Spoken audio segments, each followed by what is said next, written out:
You disappeared. Not from the world, from yourself. And the cruelest part? No one noticed. Not even you. It happened slowly. So slowly you didn't notice. One compromise at a time. One smile that wasn't real. One yes, when everything inside you screamed no. Until one day you looked in the mirror and didn't recognize the person staring back. Not because you changed too much, but because you never became who you were supposed to be. There's a specific kind of pain that comes from this. It's not depression. It's not anxiety. It's the exhaustion of being invisible to yourself, of living as someone else's version of you. And the worst part? You did this to yourself. Let me ask you something honest. When was the last time you said what you actually thought?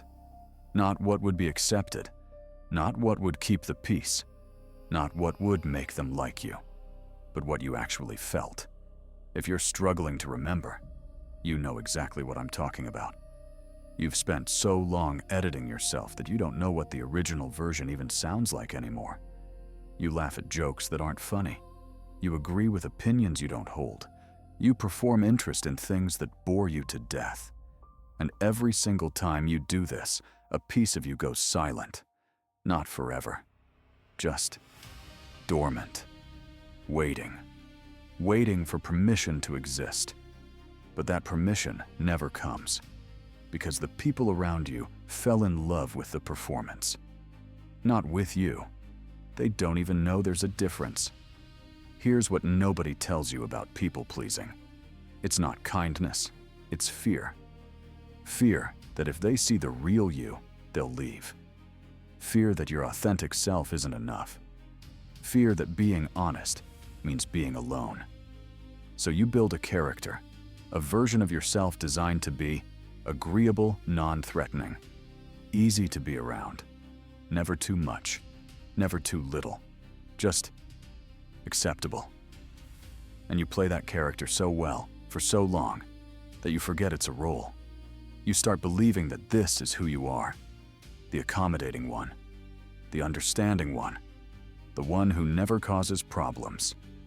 But deep down, in a place you try not to visit, you feel it. The truth screaming beneath the performance. This isn't me. Carl Jung called this the persona, the mask you wear to be accepted by society. The problem isn't that you have a persona. Everyone does. The problem is when the mask becomes your identity. When you've worn it so long that you can't take it off anymore. Because underneath the mask, there's someone you abandoned. Your true self. The one with opinions that might offend. With desires that might inconvenience others. With boundaries that might disappoint people. Jung said that everything we reject about ourselves gets pushed into what he called the shadow. And your shadow? It's full of every real thing you've ever suppressed to be liked. Your anger, your selfishness, your truth. All the parts of you that didn't fit into the person you thought you had to be. And here's the cruel irony. The more you hide your shadow to please others, the more invisible you become to yourself. You think you're being selfless, but you're actually committing self-erasure. So why do you do this? Why do you sacrifice yourself on the altar of other people's comfort? Because somewhere, deep in your childhood, you learned a terrible lesson. Your authentic self is not safe. Maybe you expressed excitement and were told to calm down. Maybe you expressed sadness and were told to toughen up. Maybe you had needs and were made to feel like a burden. So you learned, don't be too much. Don't ask for too much. Don't be too much. Just shrink. Fit into the shape they need you to be. And you've been doing it ever since. Decades later, still performing, still editing, still disappearing. Not because people are forcing you, but because the fear is so deep, you can't imagine another way. The fear whispers, if they see the real you, they'll reject you. But here's the truth that fear won't tell you. They already rejected you. Because the you they accepted was never real in the first place. So what happens when you finally stop? When you stop performing, when you stop pleasing, when you stop sacrificing your truth for their comfort. At first, it feels terrifying, like jumping off a cliff without knowing if there's ground below. Some people will leave, the ones who only loved the mask, the ones who benefited from your silence, the ones who needed you small, and that will hurt. But here's what you'll discover on the other side. You. Not the character, not the performance, not the acceptable version. The real you. Raw, unfiltered, imperfect.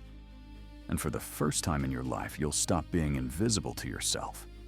You'll recognize your own voice. You'll trust your own instincts. You'll stop asking permission to exist. The hero's journey isn't about saving the world. It's about saving yourself from the prison you built to be loved. There's a version of you that's been waiting in the shadows. Not the one people expect. Not the one that's easy to love. The one that's real. And that version, it's been screaming your whole life. Through every forced smile. Through every swallowed truth. Through every moment you chose their comfort over your authenticity. The scream gets quieter over time, but it never fully dies, because your soul refuses to let you forget. You are not the mask. You are the face beneath it. And the only way to stop being invisible to yourself is to finally let that face be seen. Even if it costs you everything. Even if it costs you everyone. Because living as someone else's version of you isn't living at all. It's just a slow disappearance. And you've disappeared long enough.